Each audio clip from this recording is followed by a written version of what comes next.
So let's talk about that zombie listing. You know, the one, it's been on the market for 90 days. There are 0 showings, 0 offers, and the seller is calling you every day, getting more frustrated by the minute. Eventually, they withdraw the listing, fire you, and leave a 1-star review saying you didn't do your job. But we both know the real problem. The price was just too high from day one. You see, as agents, we often take overpriced listings in this industry because we're afraid of losing the client. But today, I'm going to show you how to get the seller to price it right the first time using 3 simple strategies. Tip number 1, get clarity on their time frame. You must identify their deadline before you discuss their dollars. Price is not a static number. It is a variable, and it varies based on their time frame. Most sellers will tell you, they want the highest price possible, but they also usually have a reason for moving. You've got to find out what that reason is. You need to ask, Mr. Seller, if we haven't found a buyer by day 30, is that going to cause a problem for you? Or is your goal to just wait as long as it takes? See, if they have a job transfer or a closing on a new home, they cannot afford to be overpriced.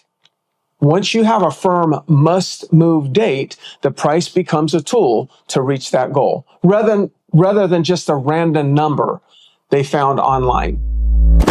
Tip number 2, use the data to let the market do the fighting for you.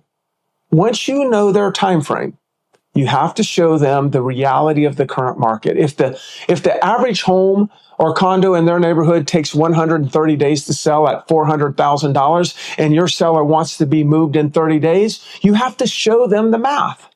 Say this, based on the data, the average home takes 4 months to sell at this price. If we want to be done in 1 month, we cannot be the average home. We have to be the best valued home. When you show them actual absorption rates and days on the market, stats, you aren't just an agent trying to get a quick commission. You're an expert advisor interpreting the marketing's clock or the market's clock. That's the key. You want to advise them. Now, tip number 3, the agent who shows the work wins the right to set the price. I'm going to explain this. See, your competition is going in there, other agents, and telling them what they do. They're saying things like, I do social media, I have a big database, I'm a top producer, they beat their chest. Sellers have heard all of it. They don't want to be told. They want to be shown. You want to be the agents that's doing less telling and more showing. If you want them to trust your pricing recommendation, you have to build massive value in your marketing. Now, open up your laptop, show them the back end of your website. Say something like this, if it applies. Look, I have 400 active buyers in our database searching in your zip code right now. Here's exactly what I'm going to do to retarget them. The more confidence they have in your ability to find the buyer, the more they will trust your professional opinion on price. Again, it goes to showing, not telling.